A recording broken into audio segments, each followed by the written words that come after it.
Hi అండి, అందరికీ నమస్తే. Welcome to our channel Rama అనుభూతులు. నేను బాగున్నాను, మీరందరూ బాగున్నారా? అందరం బాగుండాలనే ఆ పరమశివుణ్ణి కోరుకుందాము. మహాశివరాత్రి సందర్భంగా ఈరోజు మనం శ్రీ రామలింగేశ్వర స్వామి ఆలయాన్ని దర్శించుకోబోతున్నాము. ఈ ఆలయం ఎక్కడ ఉందంటే తెలంగాణ రాష్ట్రంలోని మహబూబ్నగర్ జిల్లాలోని అడ్డాకుల మండలంలో కందూరు గ్రామంలో ఉంది. Hyderabad to Bengaluru national highway మీదుగా హైదరాబాద్ నుంచి 100 కిలోమీటర్ల దూరంలో, నేషనల్ హైవే పక్కకు 3 కిలోమీటర్ల దూరంలో ఈ కందూరు గ్రామం ఉంది.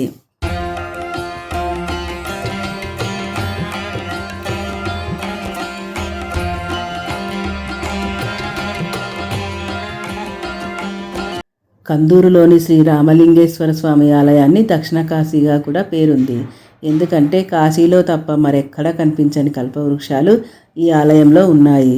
ఆలయం స్థల పురాణం గురించి కొంత తెలుసుకుందాము.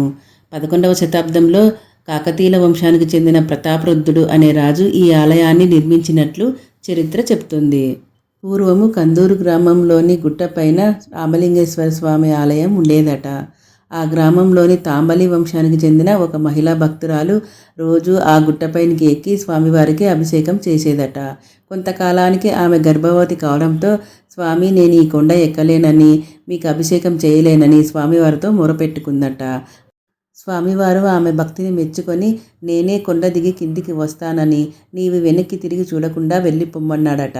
తర్వాత స్వామివారు రథం పైన ఊరేగుతూ వస్తూ ఉంటే పెద్ద పెద్ద శబ్దాలు వినిపించడంతో ఆ భక్తురాలు వెనక్కి తిరిగి చూసిందంట. అప్పుడు రథానికి ఉన్న 2 చక్రాలు విరిగి, ఒకటి ఆలయం పక్కన ఉన్న కోనేరులో, మరి ఒకటి లింగాకృతి దాల్చి రామలింగేశ్వరుడిగా ఏర్పడిదట.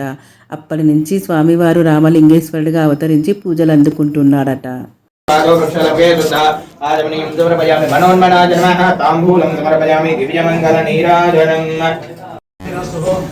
స్వామివారికి ఇక్కడ నిత్యం అభిషేకాలు జరుగుతుంటాయి. మేము కూడా అభిషేకం చేయించుకున్నాము. ఆలయం లోపల ఉన్న కల్పవృక్షానికి అక్కడ ఒక ఎర్రదారం తీసుకొని 5 ప్రదక్షిణలు చేసి మన మనసులో ఒక కోరిక కోరుకొని ఆ చెట్టుకు కట్టితే మన కోరికలు తప్పకుండా నెరవేరుతాయని ఇక్కడ భక్తుల నమ్మకం. కాశీలో తప్ప మరెక్కడ కనిపించని కల్పవృక్షాలు ఈ కందూరు రామలింగేశ్వర స్వామి ఆలయంలో 27 కల్పవృక్షాలు ఉన్నాయి. ఈ ఆలయం పక్కన ఉన్న కోనేరు చుట్టూ కల్పవృక్షాలు ఉన్నాయి. కందూరు రామలింగేశ్వర స్వామి బ్రహ్మోత్సవాలు హోలీ పున్నం రోజున జరుగుతాయి. స్వామివారికి రథోత్సవ కార్యక్రమం మరియు శివపార్వతుల కళ్యాణం జరుగుతుంది. ఎత్తైన కొండలు, పచ్చని చెట్లు, చక్కటి వాతావరణం మనసుకు ఎంతో ప్రశాంతతనిస్తుంది. ఇక్కడికి వచ్చిన భక్తులందరూ తప్పకుండా కోనేరులో స్నానం చేసి దీపాలు వదులుతారు. హరహర మహాదేవ శంభో శంకర. ఈ వీడియో కనుక నచ్చితే లైక్ చేసుకొని సబ్స్క్రైబ్ చేసుకోండి. మీరు కూడా ఈ ఆలయాన్ని దర్శించుకొని శ్రీ రామలింగేశ్వర స్వామి ఆశీస్సులు పొందాలని ఆ స్వామివారిని మనసారా వేడుకుంటున్నాను.